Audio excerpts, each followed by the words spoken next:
Good morning बच्चों। हम लोगों ने कंप्लीट कर लिया था बेटा टाइप्स ऑफ सॉलिड्स का क्लासिफिकेशन पढ़ा था। क्रिस्टलाइन सॉलिड, अमॉर्फस सॉलिड्स क्या होते हैं हमने पढ़ा था बेटा।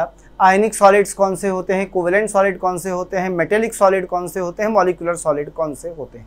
आइए क्रिस्टलाइन सॉलिड्स में, यानी जो हमने 4 क्लासिफिकेशन बाद में पढ़े थे उन्हीं की बात कर रहे हैं।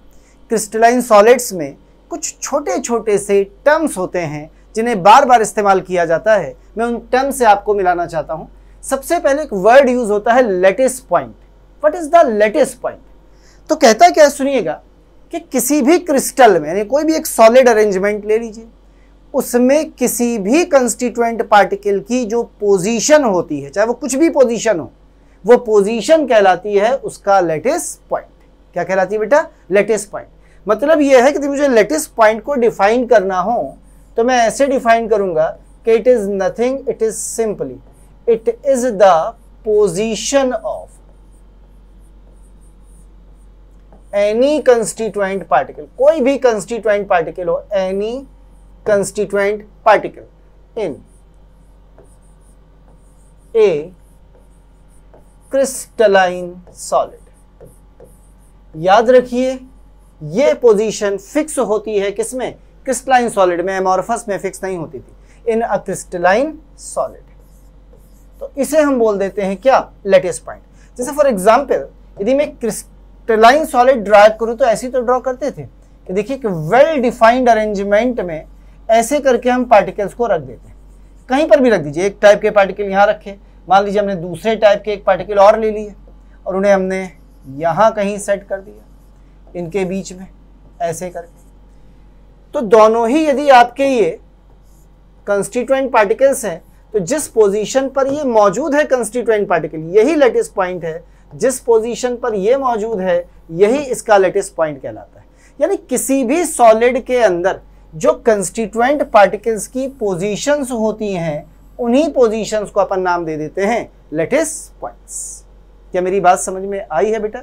और थोड़ा सा इस लैटिस पॉइंट को समझाऊंगा, पर उससे पहले एक छोटी सी हेडिंग और लेना चाहता हूं दूसरी। आइए मिलते हैं अगली हेडिंग से, विच इज कॉल्ड, जिसे हम बोलते हैं unit cell. What is that unit cell? ये क्या चीज होती? सबसे पहले मैं इस यूनिट सेल की एक छोटी सी डेफिनेशन लिखना चाहूंगा। ठीक है, एक समझाता हूं एग्जाम्पल से, एक छोटी सी डेफिनेशन लिखूंगा और उसे समझाऊंगा वो आई कहां से। तो सबसे पहले मैं क्या करता हूं, यूनिट सेल बनाने के लिए फिर से एक सॉलिड अरेंजमेंट बनाता हूं, जिसे मैंने ऊपर बनाया था। अभी जरा देखिएगा कैसे बनाया था। 1 atom, 2 atom, 3 atom, 4 atom, 5 atom and so on, ऐसे रखते चले जाएंगे। और रख लीजिए, जितना चाहे रख लीजिए। ये उसके बाद कलर बदल लेते हैं ताकि थोड़े अलग से नजर आए। नीचे ये रहा,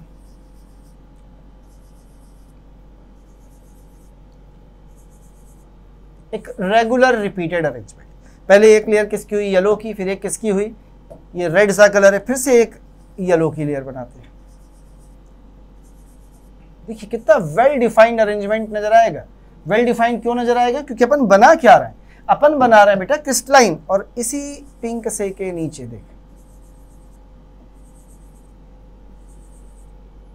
कुछ नजर आ रहा है? थोड़ा ऊपर होगा, नीचे कर देता हूं जरा।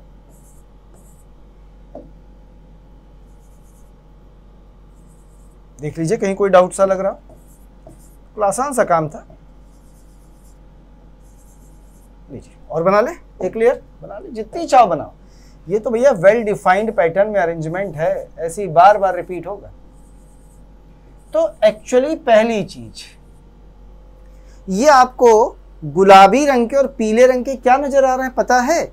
ये है सीपी। सीपी बोले तो कंस्टिट्यूएंट पार्टिकल्स, इन्हें हम बोलते हैं कंस्टिट्यूएंट पार्टिकल्स। यानी ये सारे के सारे क्या है बेटा?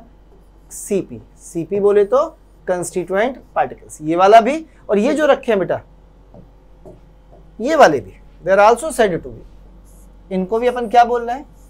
Constituent particles. 2 तरह के पार्टिकल्स फिलहाल तो मुझे नजर आ रहे हैं। Clear? No, what is unit cell? Unit cell क्या होता है? तो क्या बोल रहा है? वो कहता है कि यदि आप इन्हें आपस में मिला दें। आइए इन्हें मिलाने के लिए मैं ये कलर लेता हूं। इसे इससे मिलाइए, इसे इससे मिलाइए, इसे इससे मिलाइए, इसे इससे मिलाइए।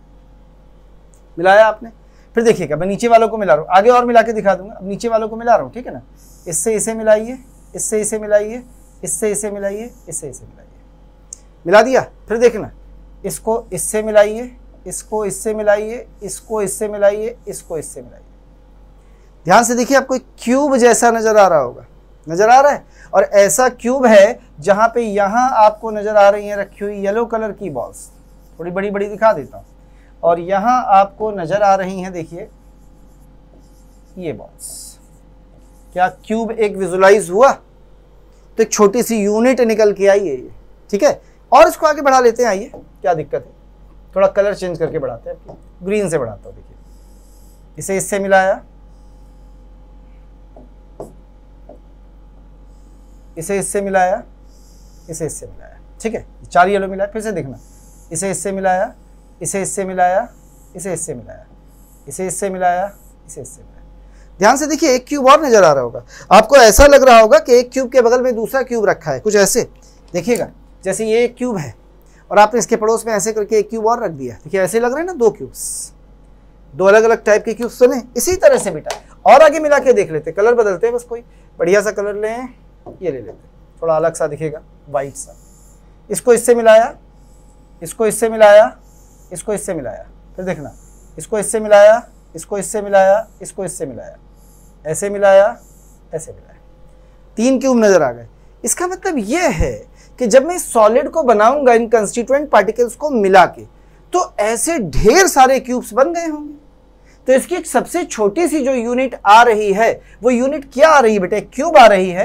तो यदि मैं इस क्यूब को अलग करूं, तो देखो ये मुझे एक क्यूब मिला, नजर आया ना, बस एक क्यूब। कौन सा वाला? ये वाला, येलो वाला। थोड़ा डार्क कर देता हूं मैं इसको, जस्ट लुक है, ये वाला।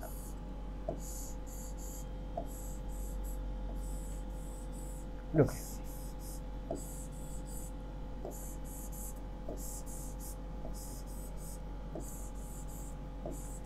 कुछ अलग सा नजर आने लगा, नजर आया क्यूब। ऐसे ही ढेर सारे क्यूब्स एक लाइन से लगे। तो कहते हैं ये जो सबसे छोटी यूनिट आई है, इसी का नाम होता है यूनिट सेल। तो यूनिट सेल को कैसे डिफाइन करते हैं, सुनिएगा। कंस्टिट्यूएंट पार्टिकल्स को आपस में मिलाने के बाद, जब हम कंस्टिट्यूएंट पार्टिकल्स को आपस में मिलाते हैं, तो कंस्टिट्यूएंट पार्टिकल्स को आपस में मिलाने के बाद वो स्मॉलेस्ट यूनिट जो बार बार रिपीट होती है और रिपीट होके एक बड़ा सा क्रिस्टल या क्रिस्टलाइन सॉलिड बनाती है, that repeating unit is called unit cell. यानी इसे रिपीट करते जाइए, करते जाइए, करते जाइए, आपको क्या मिल जाएगा? आपका सॉलिड मिल जाएगा। तो this unit is said to be unit cell. ये स्मॉलेस्ट यूनिट कहलाती है यूनिट सेल। तो चलिए अपन इस यूनिट सेल को सबसे पहले डिफाइन करते हैं, फिर मैं आपको बना के और दिखाता हूं अच्छे से कि किस तरीके से ये यूनिट सेल आई हैं और किस तरह से ये सॉलिड बनाती। तो हम यूनिट सेल की एक छोटी सी डेफिनेशन लिखना चाहते हैं। सबसे पहले छोटी सी एक डेफिनेशन चाहते हैं, किसकी? यूनिट सेल की। यदि वो आपसे पूछे कि what is a unit cell, तो हम कहेंगे इट इज स्मॉलेस्ट, जो सबसे छोटा था, basic repeated unit of repeated unit which repeats, बार बार रिपीट करती, again and again, again and again.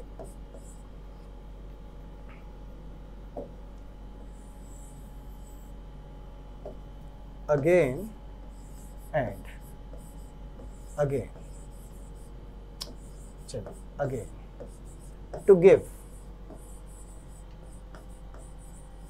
crystalline structure, जो क्रिस्टलाइन स्ट्रक्चर दे देती है ऑफ सॉलिड, सॉलिड का, ऑफ सॉलिड, इसी को बोला जाता है यूनिट सेल। बार बार रिपीट होती है, तो सबसे स्मॉलेस्ट है, सबसे छोटी बेसिक रिपीटेड यूनिट है, which repeats again and again to give crystalline structure of solid, यानी जोड़ते जाइए आपका सॉलिड का स्ट्रक्चर आपके सामने खड़ा हो जाता है। आगे कहता है कि this unit cell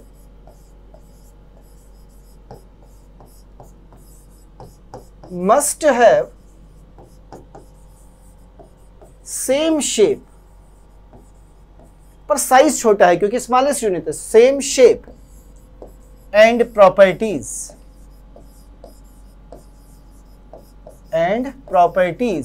as crystalline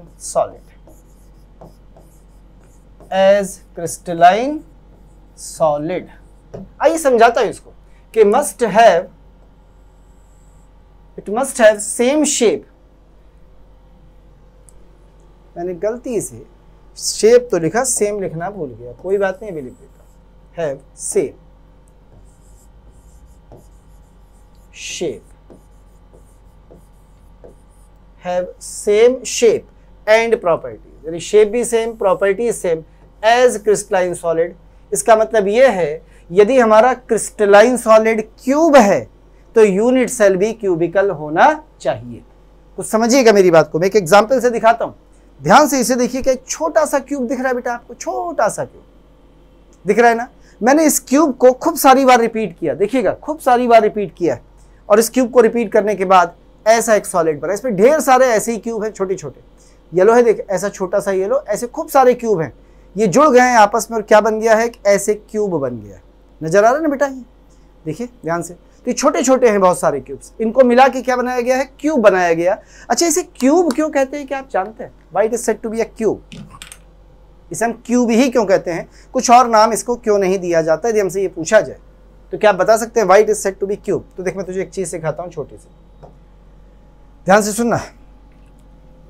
ये एक छोटा क्यूब है, ठीक है, अब ध्यान से सुनना, इनको गिनना, ये कितने क्यूब दिख रहे हैं, 4, 1 2 3 4, 1 2 3 4, छोटे छोटे 4 क्यूब्स हैं, है ना 4, तो 4 इधर हैं और 4 इधर हैं, टोटल 8 क्यूब हैं। ध्यान से सुनना, कहते हैं एक लाइन खींचिए 2 लेटिस पॉइंट्स के बीच में, खींची लाइन, ध्यान से सुनना, इस वाली लाइन में, इस लाइन में सुनना, जो आपने एक यूनिट सेल रखा है, सपोज करिए वो यूनिट सेल क्यूब है, तो इस क्यूब को बनाने के लिए, बड़े क्यूब को बनाने के लिए आपने छोटे छोटे क्यूब यूज किए होंगे, सही।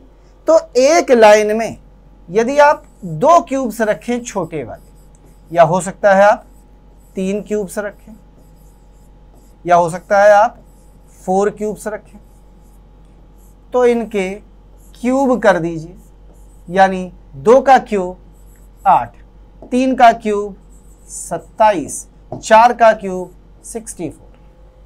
अब समझाता हूं, ये देखिए कितने रखे हैं, 2, तो 2 के लिए कितने यूज किए गए, 4, देख भैया 4 हैं, ये 4 इधर और 4 इधर, टोटल कितने यूज हुए, 8, क्योंकि 2 रखे थे एक लाइन में, 2 रखे थे एक लाइन में। अब देखना दूसरा उठा रहा हूं, पता है एक लाइन में कितने दिख रहे हैं, 3 दिख रहे हैं, 3 घुमा के दिखा, थोड़ा चेंज हो जाए, एक लाइन में 3 दिख रहे हैं, अब नजर आएंगे ज्यादा अच्छे से, ऐसे एक लाइन में 3 दिख रहे हैं, एक लाइन में 3, तो कितनी लाइनें बनी, 3 लाइनें बनी, तो 3 3 6 3 9, ये पहला हो गया 9, फिर ये पीछे 9 बनेंगे ऐसे, और फिर और पीछे 9 बनेंगे, तो 9 9 9, टोटल कितने बन गए, 9 9 9 27, यानी 3 का क्यूब, 3 का क्यूब। अब याद रखना, यदि एक लाइन में 3 है तो 3 लाइनें बनेंगी, एक लाइन में 2 हैं तो 2 लाइनें बनेंगी, रिमेंबर। अब फिर से देखना कितने हैं, अलग अलग कलर ला देता हूं ताकि तुम्हें ठीक से नजर आए।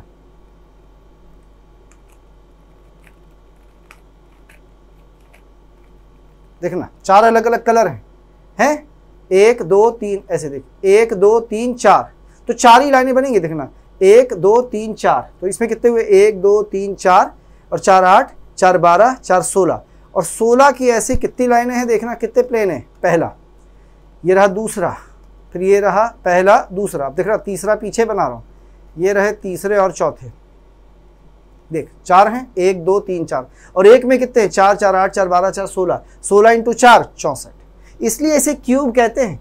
एक लाइन में यदि 4 हैं तो 4 लाइनें, एक लाइन में यदि 3 हैं तो 3 लाइनें, एक लाइन में यदि 2 हैं तो 2 लाइनें, इसलिए इसका नाम होता है क्यूब। उम्मीद है आप समझ गए होंगे बेटा, ठीक है, तो यूनिट सेल समझ गए ना किसे कहते हैं, यानी एक छोटा सा था, इसी को बार बार रिपीट करते चले गए तो आपको एक क्या मिल गया, सॉलिड सिस्टम मिल गया। जैसे इसको देखिए, थोड़ा शेप बदलते हैं, ये एक पिरामिड जैसा दिख रहा है, पिरामिड, इस पिरामिड को मैं जोड़ता चला गया छोटे छोटे यूनिट्स, तो देखिए एक बड़ा पिरामिड बना दिया। तो इसे बनाने के लिए छोटे छोटे पिरामिड जोड़े गए। तो इस सॉलिड का यूनिट सेल कैसा है, पिरामिडिकल, एक छोटा सा पिरामिड इसका यूनिट सेल है, और ये पूरा सिस्टम क्रिस्टलाइन सॉलिड है। ये पूरा सिस्टम एक क्यूब क्रिस्टलाइन सॉलिड है, और इसके अंदर छोटे छोटे जो क्यूब लगाए गए हैं, जोड़े गए, वो क्या है, यूनिट सेल। यानी ये है क्रिस्टल सिस्टम और ये है इसका यूनिट सेल। ये क्रिस्टल सिस्टम, ये यूनिट सेल, ये क्रिस्टल सिस्टम और ये इसका क्या है, यूनिट सेल। समझ रहे, ये क्रिस्टल है और ये इसका यूनिट सेल। तो एक जैसा ही तो देख शेप है, ये भी पिरामिडल, ये भी पिरामिडल। साइज इसका छोटा है, इसका बड़ा है, क्योंकि यूनिट सेल का जो साइज होता है, आप पहले ही बोल चुके हैं बेटा कि वो स्मॉलेस्ट बेसिक यूनिट है, वो तो साइज में छोटा होना ही होना है। तो ये कहलाती है डेफिनेशन ऑफ यूनिट सेल। तो यूनिट सेल क्या हो गया। अब जैसे मैं आपसे एक सवाल पूछूं, ये फुटबॉल देखिए, इसे बनाने के लिए देखिए ये लाल कलर का पेंटागन है, ध्यान से देखिए 5 है, और ये एक हेक्सागन है, देखिए 6 का, वाइट वाला, किसी वाइट को देखो 6 का हेक्सागन है। तो इसे बनाने के लिए पेंटागन और हेक्सागन को यूज किया गया, तो ये पूरा सॉलिड पूरा बन गया। मान ले अंदर से सॉलिड है, क्या फर्क पड़ा, बन गया। अब सोच के देख, इसे बनाने के लिए पेंटागन हेक्सागन यूज किया गया, तो इसके यूनिट सेल क्या हुए, पेंटागन की हेक्सागन, दोनों नहीं, कोई नहीं। फुटबॉल कैसी है, गोल, क्या हेक्सागन गोल है, नहीं। तो जैसा सॉलिड का स्ट्रक्चर है, सॉलिड गोल है, तो यूनिट सेल भी गोल होना चाहिए था। ये हेक्सागन और पेंटागन थोड़ी यूनिट सेल ले लेंगे। तो यूनिट सेल के लिए आपने बोला है सेम शेप होना चाहिए, सेम स्ट्रक्चर होना चाहिए एंड सेम प्रॉपर्टीज होनी चाहिए। क्या मेरी बात समझ में आई है। आइए प्रॉपर्टी फिर से समझना। ये बता क्या है, एक बड़ा स्ट्रक्चर, इसके कोने कितने हैं, 8, 1 2 3 4 और ऐसे 4 पीछे, 8 कोने हैं। इसका छोटा वाला ले ले, ये छोटा वाला भी है इसका, इसमें कितने कोने हैं, 8, देख ले, 4 सामने दिख रहे होंगे, 1 2 3 4 और ऐसे ही 4 पीछे, टोटल 8 कोने हैं ना। यानी इसमें भी 8 कोने हैं और इसमें भी 8 कोने हैं। तो यूनिट सेल में जितने कोने उतने कोने इसमें, जितनी इसमें एजेस आएंगी, एज समझते ना, जो 2 कॉर्नर्स को मिलाती है, जितनी इसमें एजेस आएंगी 12, उतनी ही 12 एजेस इसमें भी आएंगी। यानी प्रॉपर्टीज कैसी होती हैं इनकी, बिल्कुल सेम होती हैं। तो याद रखिए, स्मॉलेस्ट बेसिक रिपीटेड यूनिट, जिसको बार बार रिपीट करने पर आपको एक क्रिस्टलाइन सॉलिड का स्ट्रक्चर मिल जाता है, उसे कहते हैं lattice point, sorry unit cell. और ये यूनिट सेल जो होता है must have same shape and properties as crystalline solid. इसका जो शेप है, प्रॉपर्टीज है, वो कैसी होती है, क्रिस्टलाइन सॉलिड जैसे। इसका मतलब ये हुआ कि हमने इसको बनाया कैसे, तो हमने बेटा इसको कुछ ऐसे बनाया कि हमारे पास सबसे पहले यहाँ पर क्या थे, LP, lattice points. Lattice points पे कौन रखे गए थे, जहां पे हम बोल सकते हैं CP। व्हाट इज CP, यानी कंस्टिट्यूएंट पार्टिकल्स, ऐसे बोल सकते हैं, जो कंस्टिट्यूएंट पार्टिकल्स मौजूद थे इन लेटिस पॉइंट्स पर। हमने क्या किया, इन लेटिस पॉइंट्स को मिलाया। क्या किया, इन्हें मिलाया। जैसे ही आपने इन लेटिस पॉइंट्स को मिलाया बेटा, आपको क्या मिला, कहते हैं इन लेटिस पॉइंट को मिलाया। मिलाने से आपको तुरंत मिले खूब सारे छोटे छोटे यूनिट सेल। मैंने एक यूनिट सेल उठाया और फिर इस यूनिट सेल को मिलाया, ढेर सारे। जब इनको मिलाया तो हमें क्या मिला, क्रिस्टलाइन सॉलिड, ये मिला। कुछ समझ में आया। वो जो कंस्टिट्यूएंट पार्टिकल्स थे, जो लेटिस पॉइंट्स थे, उन्हें मिलाते जाइए तो पहले यूनिट सेल मिलता है, खूब सारे यूनिट सेल्स को जोड़ दीजिए तो क्रिस्टलाइन सॉलिड मिलता है। तो इस तरीके से क्रिस्टलाइन सॉलिड का जनरेशन होता है, किससे, यूनिट सेल से। और यूनिट सेल बनाने के लिए हम लेटिस पॉइंट्स को आपस में मिलाते हैं। जैसे मैंने लेटिस पॉइंट्स ऐसे करके कंसीडर किए थे, फिर इन्हें ऐसे करके मिला दिया था, फिर ऐसे ही और भी मैंने कंसीडर किए थे, फिर उन्हें ऐसे करके मिला दिया था, और इस तरह से हमें क्या मिला था, एक यूनिट सेल मिला था। और इसी यूनिट सेल को जोड़ते जाइए जोड़ते जाइए जोड़ते जाइए, आपका स्ट्रक्चर ऑफ क्रिस्टलाइन सॉलिड मिल जाता है। यानी इसको पूरे को जोड़ेंगे तो हमें क्या मिलेगा, actually structure of crystalline solid मिलेगा। यानी पूरा क्रिस्टलाइन सॉलिड आपके सामने आ जाएगा यदि आप इन यूनिट सेल को मिलाते जाइए। और इस यूनिट सेल को बनाने के लिए हम इस्तेमाल करते हैं लेटिस पॉइंट्स। कैसे इस्तेमाल करते हैं लेटिस पॉइंट्स को, ये भी मैं आपको सिखाऊंगा। पहले इतना देख लीजिए, कहीं आपको कोई डाउट लग रहा हो बताइए। तो याद रखिएगा कि जो हमारा यूनिट सेल होगा और जो हमारा क्रिस्टलाइन सॉलिड होगा, इन दोनों का जो स्ट्रक्चर होगा वो सेम स्ट्रक्चर या सेम शेप होगा और सेम प्रॉपर्टीज होगी। मतलब ये है, यदि ये हेक्सागोनल है तो ये भी हेक्सागोनल होगा, यदि ये गोल है तो ये भी गोल होगा, यदि ये क्यूबिकल है तो ये भी क्यूबिकल होगा, जैसा ये होगा वैसा ही ये होगा। ये खास बात होती है यूनिट सेल और क्रिस्टलाइन सॉलिड्स। उम्मीद है इतनी बात आपको समझ में आई होगी कि what is your unit cell, आपका यूनिट सेल क्या होता है। देखिए यहाँ पे आपने यूनिट सेल निकाल के दिखाया था, यही आपका यूनिट सेल। क्लियर। अब बगल में एक और था, बगल में एक और था, बगल में एक और था, इनको नीचे बनाते चले जाते तो ऐसे यूनिट सेल कहाँ जाते, नीचे बनते चले जाते। तो ढेर सारे यूनिट सेल जब जुड़ जाते तो आपको क्या मिल जाता, पूरा क्रिस्टल। यानी यदि मैं इसको मार्क करूं, अंडरलाइन करके दिखाऊं ऐसे करके, तो आप कहेंगे कि ये तो यूनिट सेल के लिए, कलर बदल लेता हूँ, चल तू आ जा, ये तो आ चुका है, कोई और कलर ये ले ले। ठीक, आइए देखिएगा, मैं इसको यहां से शुरू करता हूं और ये पूरे क्या है, सारे के सारे मैंने कंस्टिट्यूएंट पार्टिकल अंदर ले लिए इसके, और ये पूरा का पूरा जो मैंने बनाया है ये क्रिस्टलाइन सॉलिड है। तो इस सॉलिड को बनाने के लिए क्या चाहिए था, ये यूनिट सेल। और इस यूनिट सेल को किससे बनाया है, इन पॉइंट से, इन्हें आपस में मिला के। और ये पॉइंट्स कौन से हैं बेटा, ये लेटिस पॉइंट है, इन्हें मिलाया गया, यूनिट सेल बना। इन यूनिट सेल को मिलाया गया, क्रिस्टलाइन सॉलिड बना। क्लियर है। तो कहते हैं what is a unit cell, क्या होता है एक यूनिट सेल। मेरे को इसकी डिफिनेशन चाहिए थी, तो मैं ऐसे बोलता हूं बेटा कि यूनिट सेल क्या होता है। समझिएगा, हम ऐसे बोलते हैं कि यूनिट सेल कुछ नहीं होता, it is simple smallest basic repeated unit होती है which repeats again and again, जिसे बार बार रिपीट करते हैं तो वो आपको एक क्रिस्टलाइन स्ट्रक्चर दे देती है सॉलिड का। ये unit cell must have same shape, same structure, same properties as crystalline solid. ऐसी ही प्रॉपर्टीज इसकी होनी चाहिए। बनाने के लिए आपने क्या किया, लेटिस पॉइंट से यूनिट सेल बनाया, यूनिट सेल से क्रिस्टलाइन सॉलिड बनाया। चलिए भाई, ये तो आपने डेफिनेशन देखी लेटिस पॉइंट्स की और यूनिट सेल की। आइए थोड़ा सा आगे बढ़ जाते हैं। कहते हैं इन्हीं 7 क्रिस्टल सिस्टम में एक छोटी सी चीज आती है जिसे बोलते हैं पैरामीटर्स ऑफ सॉलिड। इनसे मिल ले जरा, पैरामीटर्स ऑफ क्रिस्टलाइन सॉलिड्स। चलिए भैया, parameter of crystalline solids, in crystalline solids के पैरामीटर क्या है। तो देखिए, किसी भी क्रिस्टलाइन सॉलिड को बनाना है तो 3 डायमेंशनल अरेंजमेंट चाहिए। और बेटा 3 डायमेंशनल अरेंजमेंट के लिए मुझे 3 एक्सिस चाहिए। ये मैंने एक्स एक्सिस मान ली, ये मैंने वाई एक्सिस मान ली, और ये मैंने जेड एक्सिस मान ली। आप किसी भी सॉलिड को बनाएंगे, किसी भी यूनिट सेल को बनाएंगे, तीनों एक्सिस इन्वॉल्व होती हैं। ठीक, तो ये एक्स एक्सिस मान ली, वाई मान ली, जेड मान ली। ठीक है, अब मैंने क्या माना है सुनिएगा। ये जो आपने एज ली है, मतलब जो सामने बोर्ड पे बनी, मैंने मान लिया कि इसकी लेंथ ए है, मैंने मान लिया इसकी लेंथ बी है और इसकी लेंथ सी है। ये तीनों बराबर लेंथ भी हो सकती हैं, अलग अलग लेंथ भी हो सकती हैं। फिर मैंने क्या किया, इनके बीच के एंगल्स पे नजर डाली। जरा एंगल्स देखे जाए भाई, हमेशा याद रखें कैसे कंसीडर करेंगे।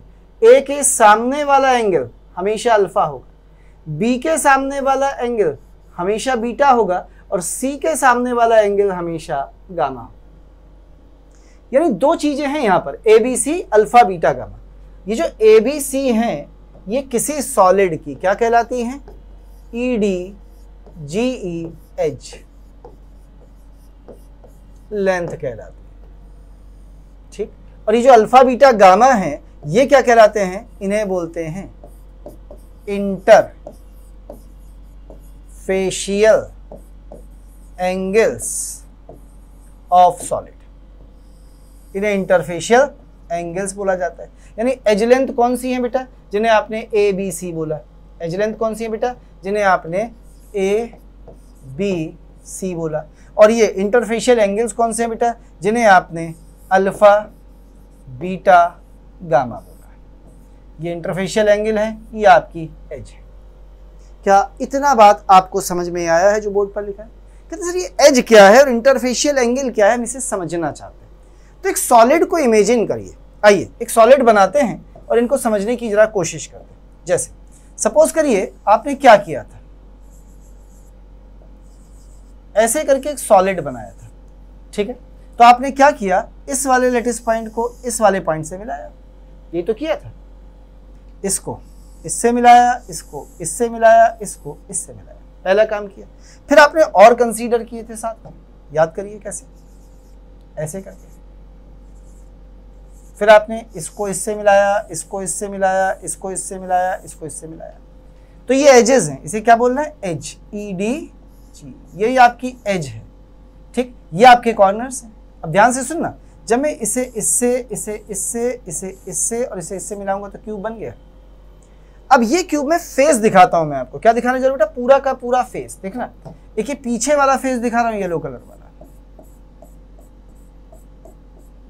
ये फेस नजर आया। और एक आपको बगल में फेस दिखा रहा हूं पिंक कलर से, ये वाला।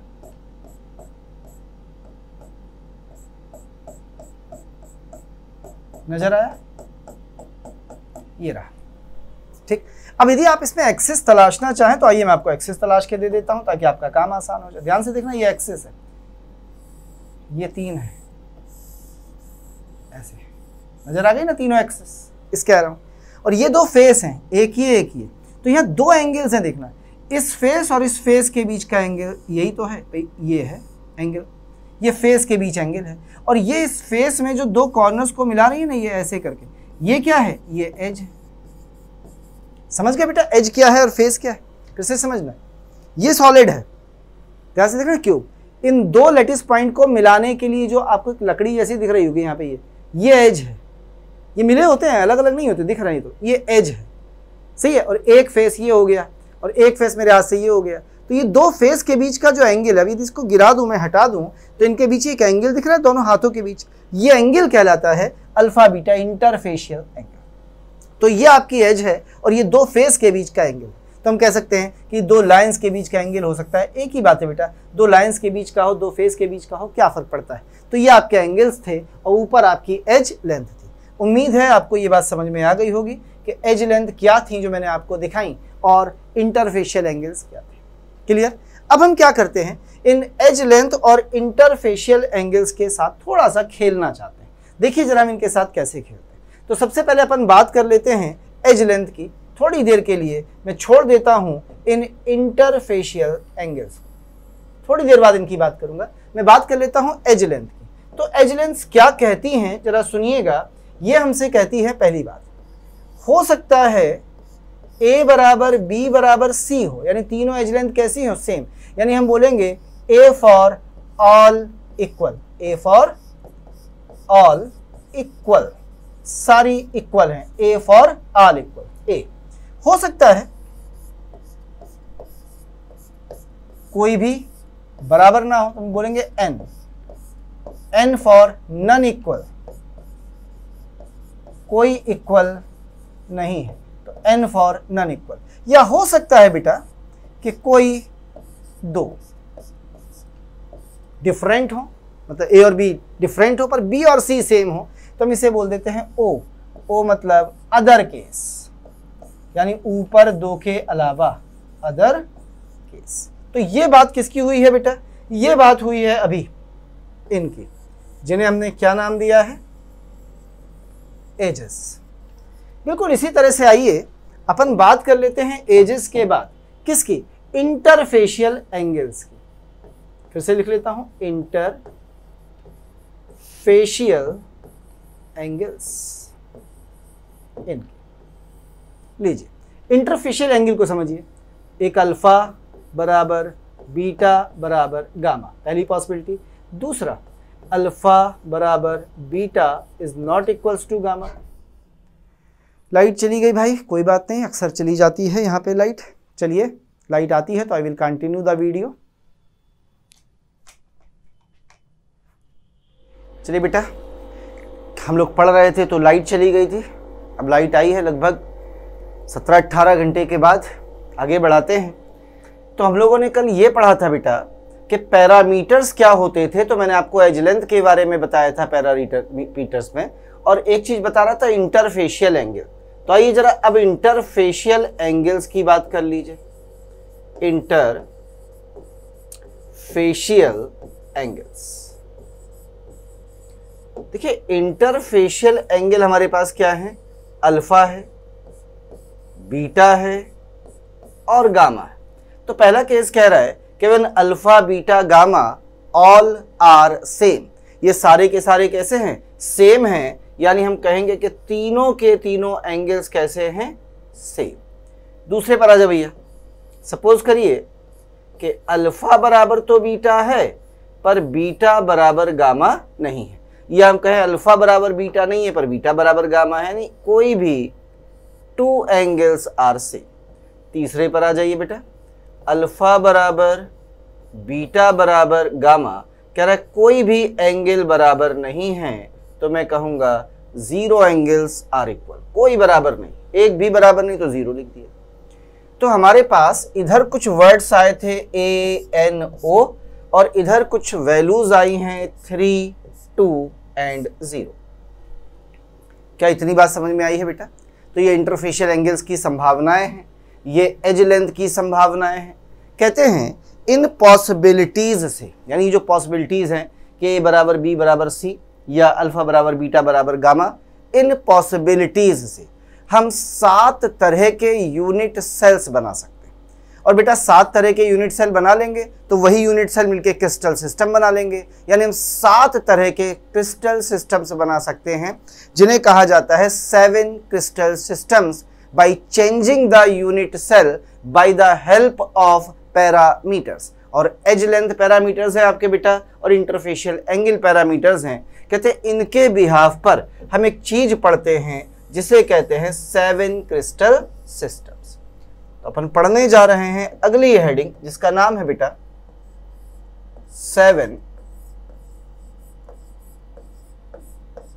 Crystal systems. लीजिए, मैं आपको इनके बारे में बताने जा रहा हूं, जिन्हें कहते हैं 7 क्रिस्टल सिस्टम्स। और इन 7 क्रिस्टल सिस्टम्स को हम बनाने कैसे जा रहे हैं, याद रखिए इन्हें आप बनाने जा रहे हैं ऑन द बेसिस ऑफ।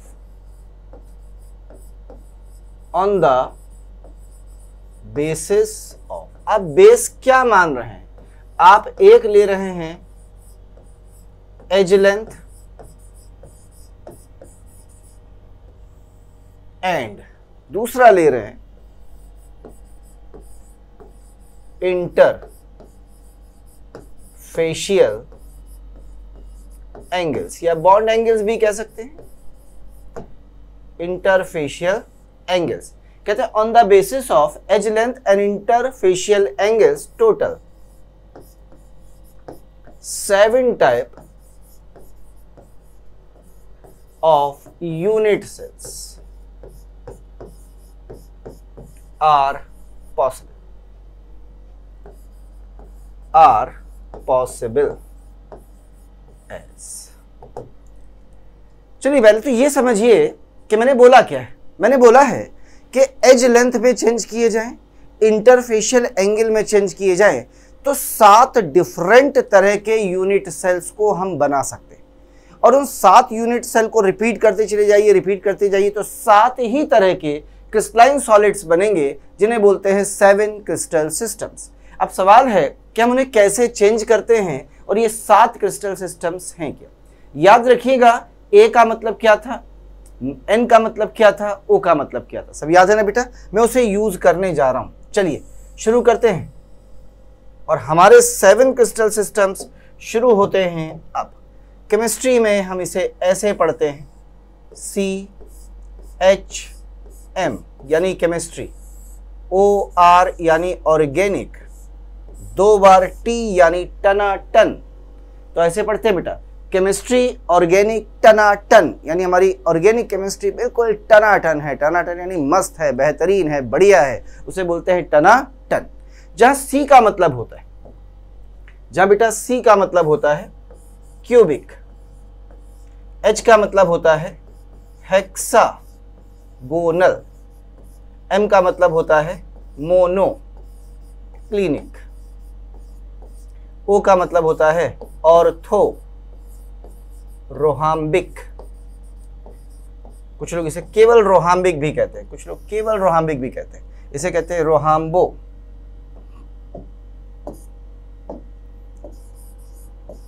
रोहाम्बोहेड्रल, रोहाम्बोहेड्रल। इसे कुछ लोग ट्राइगोनल भी कहते हैं, कभी जरूरत पड़ जाए इस नाम को भी आप इस्तेमाल कर सकते हैं। It is also called trigonal. क्यों कहते हैं ये बाद में देखेंगे, फिलहाल एक नाम ट्राइगोनल भी इसी का है। टी, पहला टी होता है बेटा टेट्रागोनल, जैसे ऊपर वाला ट्राइगोनल, ये टेट्रागोनल, और इसे बोलते हैं ट्राइक्लिनिक। Triclinic, clear? तो ये नाम है। अब मैं थोड़ी सी देर के लिए इसे लिख तो चुका ही था, हटा देता हूं ताकि मेरी जगह खाली हो जाए। ये ट्राइगोनल हटा दिया। ट्राइगोनल भी कहते हैं किसे? रोहाम्बोहेड्रल को। अब जरा समझिए इन सिस्टम को किसके बेसिस पर मैंने अभी आपको समझाया था? एज लेंथ के बेसिस पर और इंटरफेशियल एंगल्स के बेसिस पर हम किस तरीके से सेपरेट करेंगे। तो आइए समझिएगा। सबसे पहले मैं यहां पर लेने जा रहा हूं एज लेंथ। क्या लेने जा रहा हूं बेटा? Edge length. चलिए,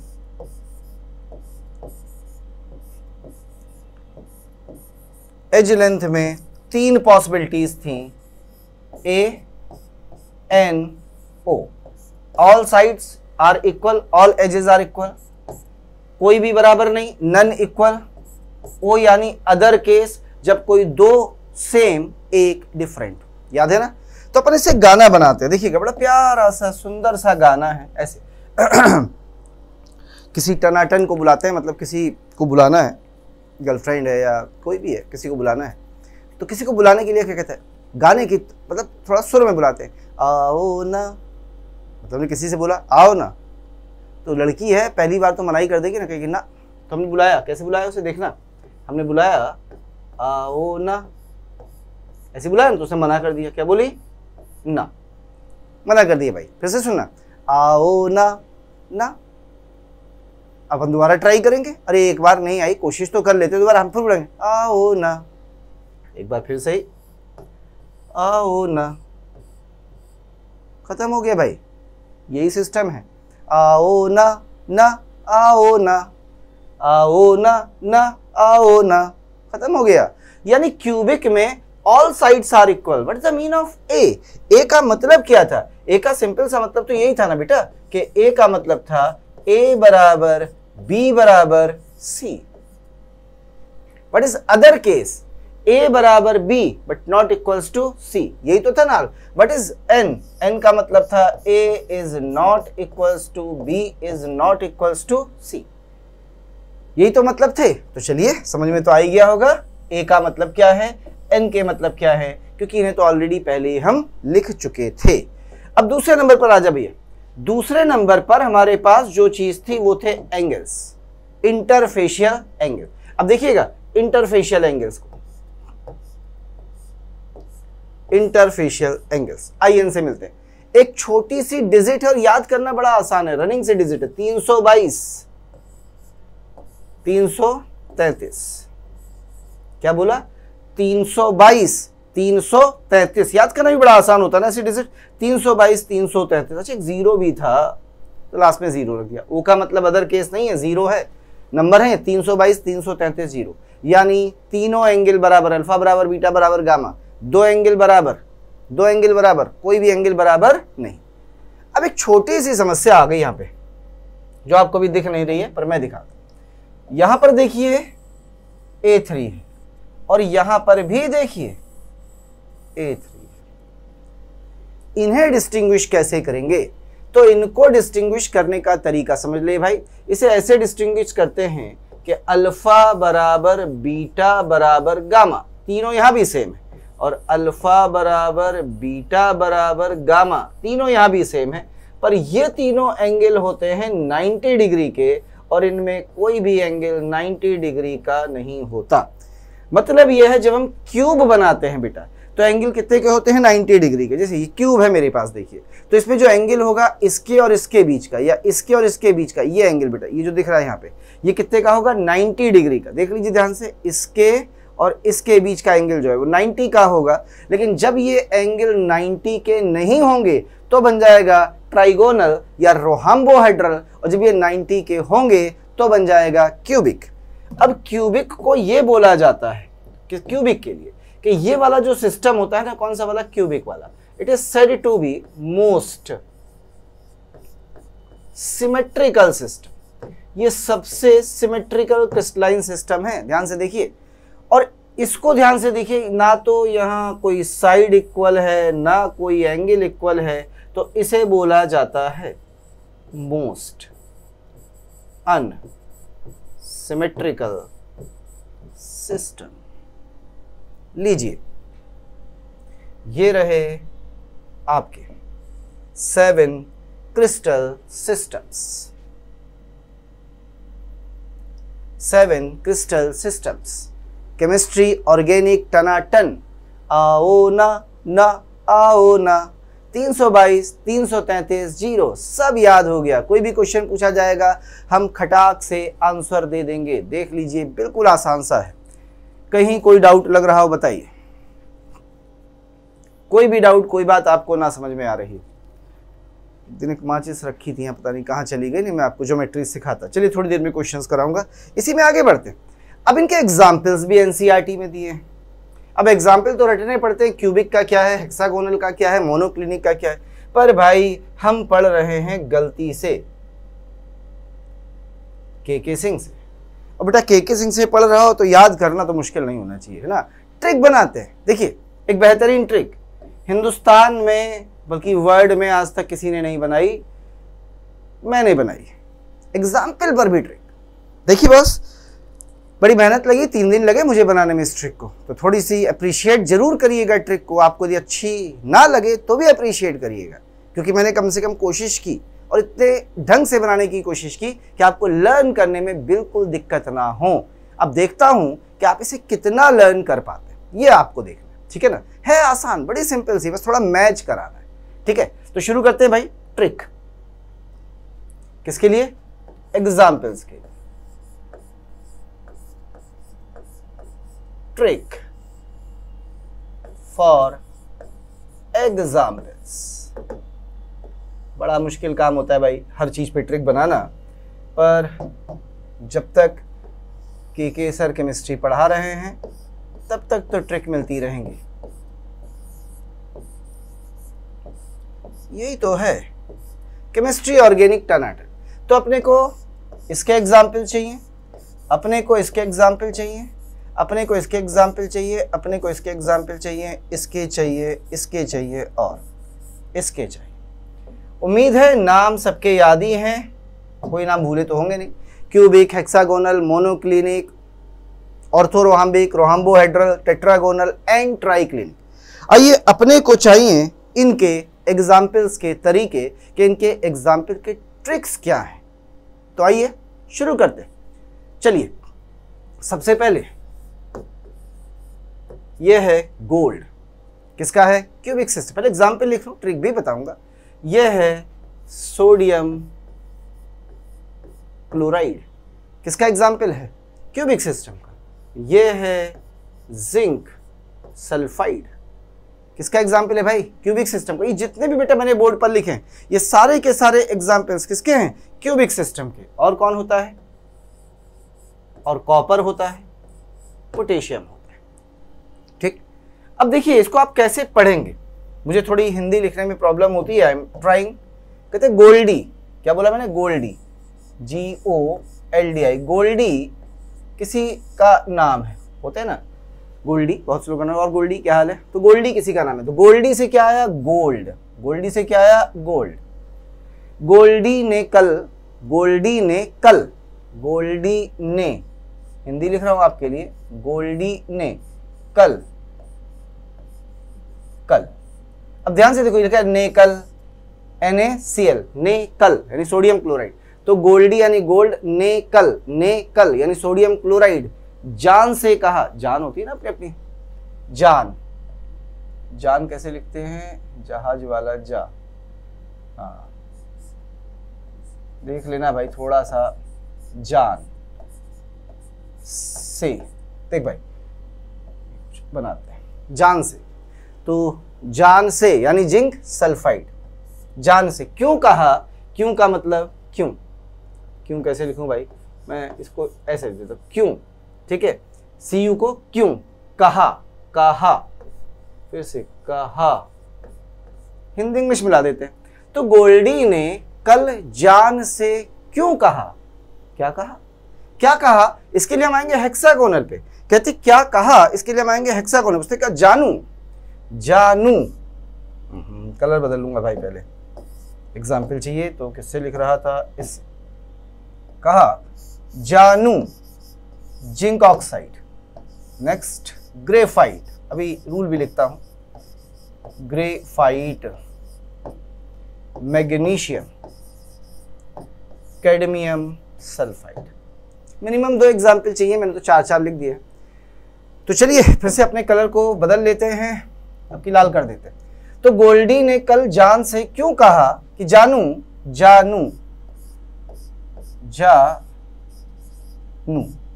ठीक है, जानू। ग्रेप्स मांगो, ग्रेप, ग्रेप यानी अंगूर, ग्रेप्स मांगो, मांगो, MANGO, मैंगो नहीं है, मांगो। ग्रेप्स मांगो CD से, ग्रेप मांगो CD से, CD से। अब CD कौन है, किसी का भी नाम शॉर्ट में रख लो, चंद्रसेन से, किसी से भी, CD से। फिर से सुनना, गोल्डी ने कल जान से क्यों कहा जानू ग्रेप मांगो CD से, और समोसा खाओ सॉस से। समोसा खाओ सॉस से, समोसा मतलब, आजा भाई समोसे पे आते हैं।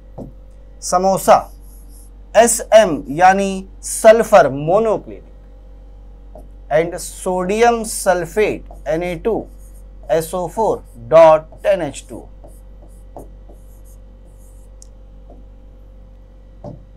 आजा बेटा, क्या पढ़ेंगे, SM को, SM को पढ़ेंगे समोसा, समोसा, समोसा, स्पेलिंग पे मत जा भैया, समोसा खाओ, समोसा खाओ, बीच में खाओ लगा दो, बड़ा छोटा है। समोसा तुम लिख लेना, समोसा खाओ, सॉस से, सॉस देखना SOS, सॉस से, समोसा खाओ सॉस से या सॉस में लिख लो। अब ध्यान से देखना, sauce sodium sulphate, SO sodium S sulphate. अब फिर से सुनना, गोल्डी ने कल जान से क्यों कहा कि जानू ग्रेप मांगो CD से और समोसा खाओ सॉस में। समोसा खाओ होगा यहाँ पे, समोसा, चलो यहाँ लिख देता हूँ, खाओ, समोसा खाओ सॉस में। तो समोसा कौन हो गया, SM, और ये सॉस में सोडियम सल्फेट। फिर से सुना, गोल्डी ने कल जान से क्यों कहा जानू ग्रेप मांगो CD से, समोसा खाओ सॉस में। अच्छे से देख ले भाई, कहीं कोई डाउट हो तो बता, इतने में तो कोई डाउट नहीं। अब ट्रिक है बेटा, आगे आओ। इसके बाद आता है सल्फर रोहाम्बिक, इसके बाद आता है पोटेशियम नाइट्रेट KNO3, इसके बाद आता है बेरियम सल्फेट। लीजिए ये एग्जाम्पल्स है किसके, ऑर्थोरोहाम्बिक के। इसे कैसे याद करेंगे, आइए इसे याद करने की टेक्निक पर आते हैं। ये कह रहा है SR यानी सारा, सारा किसी का नाम है ना, सारा, लो इंग्लिश में लिख दो, हिंदी में ज्यादा दिक्कत है तो। सारा, सारा यानी सल्फर रोहाम्बिक, सारा को ना, सारा को कहते हैं ना लोग, उसको ना, एक घंटा आप मारो, उसको ना यानी उसको, तो सारा को ना, जो सारा है, को ना यानी पोटेशियम नाइट्रेट, को ना पोटेशियम नाइट्रेट, को यानी पोटेशियम नाइट्रेट, को ना बेस पसंद है। क्या पसंद है बेटा, बेस। सारा को ना बेस पसंद है, सारा को ना बेस पसंद है। तो बेस यानी बेरियम सल्फेट, को ना यानी पोटेशियम नाइट्रेट, सारा यानी सल्फर रोहाम्बिक। कह रहे सारा को ना बेस पसंद है, सारा को ना बेस पसंद है, यानी सारा को बेस पसंद है।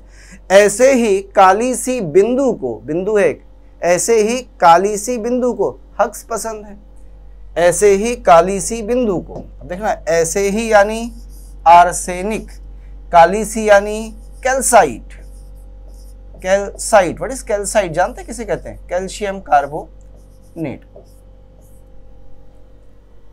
ऐसे ही काली सी बिंदु, बिंदु यानी बिस्मथ को हक्स कैसे लिखोगे, HGS मरकरी सल्फाइड पसंद है।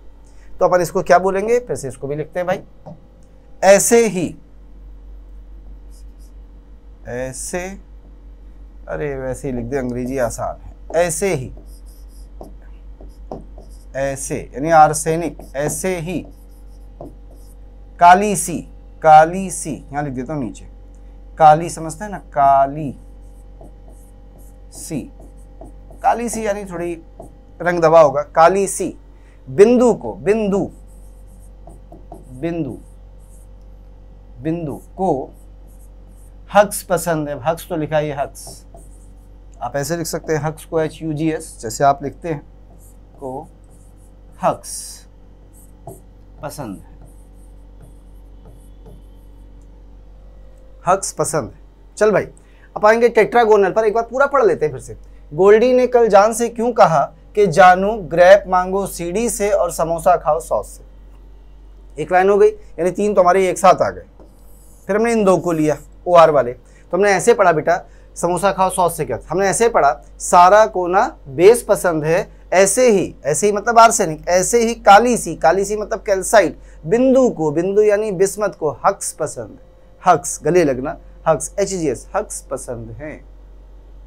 क्या आपको इतने एग्जाम्पल समझ में आए हैं? मैं इनको थोड़ा नीचे लिखना चाहूंगा, जगह हो गई है कम, तो फिर से इन्हें लिख देता हूं थोड़ा सा नीचे करके, टना टन।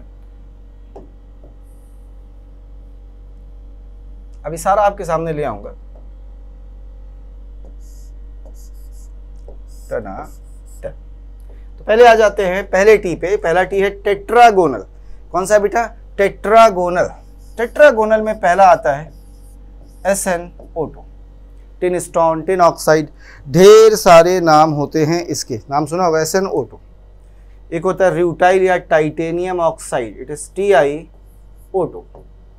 तो SnO2 है, TiO2 है। इसके अलावा इसमें एक आता है कैल्शियम सल्फेट, कैल्शियम सल्फेट, ये है बेटा, ये कैल्शियम सल्फेट। और एक आता है वाइट टिन। कौन सा? वाइट टिन, SN वाइट लिख दिया, वाइट टिन। ठीक है, अब इसको देखना पढ़ना। अब मैं नीचे लिख रहा हूं तो इस वाले टी को थोड़ा सा और नीचे शिफ्ट कर देता हूं, ये चल भाई लिखा जाए, आजा। क्या लिखेगा? सुनो, सुनो, सुन ओ सुनो, सुन ओ सुनो। T2 किसी का नाम है भाई T2, मेरे एक भैया है उनका भी नाम है T2। सुनो, T2 कैसी है? कैसी है? Snow white, snow white. Snow white की कहानी सुनी थी ना पहले हम लोगों ने बचपन में। चला सुनते हैं इसे। सुनो यानी SnO2, T2 यानी TiO2। कैसी, कैसी कैल्शियम सल्फेट, कैसी कैल्शियम सल्फेट, कैसी कैल्शियम सल्फेट। तो कैसी है? Snow white. सबसे लास्ट में आ जा, इसका नाम है ट्राइक्लिनिक। ट्राइक्लिनिक को हिंदी में ऐसे लिखते हैं हम लोग, कलर बदल लो पहले। ट्राइक्लिनिक को हिंदी में लिखेंगे ऐसे, तेरे क्लिनिक में। अब सुनना, ट्रिक बाद में, एग्जाम्पल पहले। पहले नंबर पर आते हैं डाइक्रोमेट्स, K2Cr2O7। दूसरे नंबर पर आता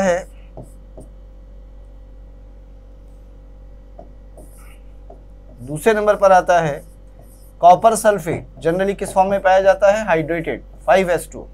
तीसरे नंबर पर आता है H3BO3, it is boric acid, boric acid.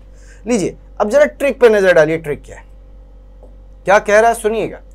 वो कह रहा है, कलर ये लेते हैं, वो कह रहा है कि तेरे क्लिनिक में, क्लिनिक किसका होता है? डॉक्टर्स का, डॉक्टर यानी डाइक्रोमेट। ठीक है, तेरे क्लिनिक, बल्कि तेरे क्लिनिक के डॉक्टर लिख देता हूं तो और अच्छा हो जाएगा। तेरे क्लिनिक, ट्रिक देखो फिर और अच्छी बन गई। तेरे क्लिनिक के डॉक्टर। अब के डॉक्टर यानी पोटेशियम डाइक्रोमेट। क्यों से बोर हुए, क्यों से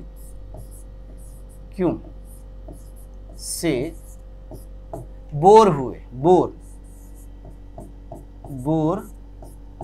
हुए यानी आप बोर हो गए पढ़ पढ़ के, है ना। चल भाई फिर से आजा। तेरे क्लिनिक यानी ट्राई क्लिनिक, के डॉक्टर, के यानी के डाइक्रोमेट यानी पोटेशियम डाइक्रोमेट। आपको डॉक्टर अच्छा लगा डाकू लिख सकते, के डाकू, डाइक्रोमेट, डॉक्टर डाकू एक नहीं है भाई, डॉक्टर भगवान होते हैं बेटा। के तेरे क्लिनिक के डॉक्टर या डाकू जो पसंद हो लिखो, के डॉक्टर क्यों से मतलब काहे, ऐसे होता क्यों से कर रहे हो ये काम, कई भाषा बोलते हो क्यों से, क्यों का मतलब कॉपर सल्फेट, क्यों एक और ऊपर भी आया था अभी देखिए, क्यों से बोर हुए, बोर मतलब बोरिक एसिड। लीजिए ये रही एग्जाम्पल्स की ट्रिक। अब इससे ज़्यादा अच्छी तो मैं नहीं बना पाया, कोशिश करूंगा मैं इसमें और बदलाव कर पाऊँ, जैसे अभी आ गया ना तेरे क्लिनिक के डॉक्टर, ऐसे करके बदलाव हो सकते हैं।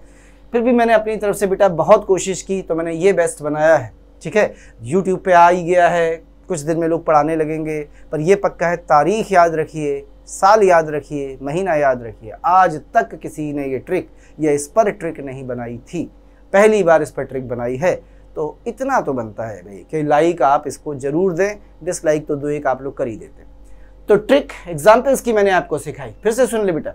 गोल्डी ने कल जान से क्यों कहा, गोल्डी यानी गोल्ड, नेकल यानी NaCl, जान से यानी जिंक सल्फाइड, क्यों यानी कॉपर, कहा यानी के। आगे आते हैं। जानू ग्रेप मांगो CD से, जानू यानी जिंक ऑक्साइड, ग्रेप्स यानी ग्रेफाइट, मांगो यानी मैग्नीशियम, CD से यानी कैडमियम सल्फाइड। कहते समोसा खाओ सॉस में, समोसा यानी SM यानी सल्फर मोनोक्लिनिक, सॉस यानी सोडियम सल्फेट।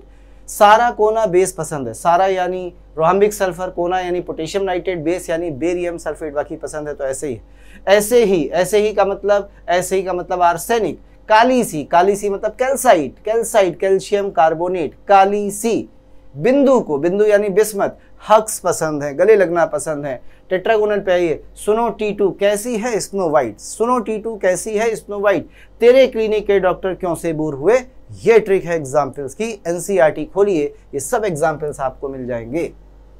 बोल भाई मजा आया कि नहीं आया, कुछ तो मजा आया होगा यार, इतनी मेहनत से बनाई, 3 दिन लगा दिए इसको बनाने में। पिछले 31 सालों से ट्रिक्स ही तो बना रहा हूँ बेटा, पढ़ाते पढ़ाते। क्लियर है, पक्का समझ में आया है। कहीं कोई डाउट वाली बात हो किसी को तो बता दो भाई, इतने में कोई डाउट वाली बात नहीं, पक्का। चलिए थोड़ा सा आगे बढ़ जाते हैं, तो इस ट्रिक को हटाते हुए थोड़ा सा आगे बढ़ जाते हैं। अब अपन बात करने जा रहे हैं एक नए टर्म की, जिसे हम बोलते हैं ब्रावायस लेटिसेस।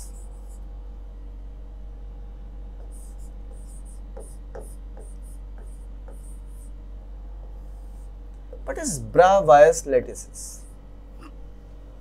कहते हैं हमारे पास टोटल कितने टाइप के यूनिट सेल हैं, 7 टाइप के। हम किसी भी एक यूनिट सेल को उठा लें, किसी भी एक यूनिट सेल को, सपोज करिए कि हमने यूनिट सेल के नाम पे इसे उठा लिया, विच इज अ क्यूबिक, क्योंकि हमारे सिलेबस में सच पूछो तो इसी के बारे में सबसे ज्यादा डिस्क्रिप्शन। ये एक यूनिट सेल उठा ले और इस एक यूनिट सेल में जो लेटिस पॉइंट्स होते हैं उनको चेंज करें। जैसे मैंने corner of cube lattice point ले लिए तो ये हमारे पास एक लेटिस बना। इसी लेटिस में हम क्या कोई चेंज कर सकते हैं, बिल्कुल कर सकते हैं। अब मैंने इसके बाद ये तो रखे ही थे, मैंने बिल्कुल बीचों बीच बॉडी के सेंटर पे एक रख दिया, 2 लेटिस पॉइंट ले ली तो एक नया सिस्टम बना। तो अब हमें करना क्या है, हमें कोई एक लेटिस लेना है बेटा, कोई भी एक यूनिट सेल लेना है और उस यूनिट सेल में जो कंस्टिट्यूएंट पार्टिकल्स हैं उनकी पोजीशंस को चेंज करना है या उन्हें रखना है डिफरेंट पोजीशंस पे। और रखने के बाद हमें स्ट्रक्चर्स बनाने हैं, तो उन सब स्ट्रक्चर्स को यदि देखा जाए 7 क्रिस्टल सिस्टम्स के लिए तो उन्हें बोला जाता है ब्रावायस लेटिस। यानी हमारे पास 7 तरह के क्रिस्टल्स हैं, हम सातों में ये काम करेंगे तो हमें 14 यानी 14 ब्रावायस लेटिसेस मिलेंगे। कैसे, ये आपको मैं सिखाऊंगा, लेकिन पहले मैं सीखना चाहता हूं कि ब्रावायस लेटिसेस का मतलब क्या है और अपन इन ब्रावायस लेटिसेस को बनाते कैसे हैं। ठीक है, इनकी भी अपने पास ट्रिक होती है, पर आज नहीं बेटा, आज हम यहीं तक रखेंगे। अगली क्लास में हम इन ब्रावायस लेटिसेस को सीखेंगे, जिसमें मैं आपको सिखाऊंगा क्या मतलब होता है प्रिमिटिव यानी सिंपल क्यूबिक सेल का, क्या मतलब होता है BCC यानी बॉडी सेंटर्ड क्यूबिक सेल का, FCC यानी फेस सेंटर्ड क्यूबिक सेल, इसी को CCP क्लोजेस्ट क्यूबिक पैकिंग या क्लोजेस्ट क्यूबिक सेल भी कहा जाता है, और क्या मतलब होता है एंड सेंटर्ड का। हालांकि क्यूब में एंड सेंटर्ड नहीं होते, पर मैं एक पर्टिकुलर एग्जाम्पल कोई भी उठाऊंगा बेटा, उसमें सारी की सारी पोजीशंस रख के आपको समझाऊंगा, दिखाऊंगा। तो आज यहीं तक रखते हैं हम लोग। अगली क्लास में ब्रावायस लेटिसेस पढ़ेंगे और साथ में क्वेश्चंस लगाएंगे थोड़े से, जो आज क्रिस्टल सिस्टम्स हमने सीखा है उनके। थैंक यू, धन्यवाद, शुक्रिया।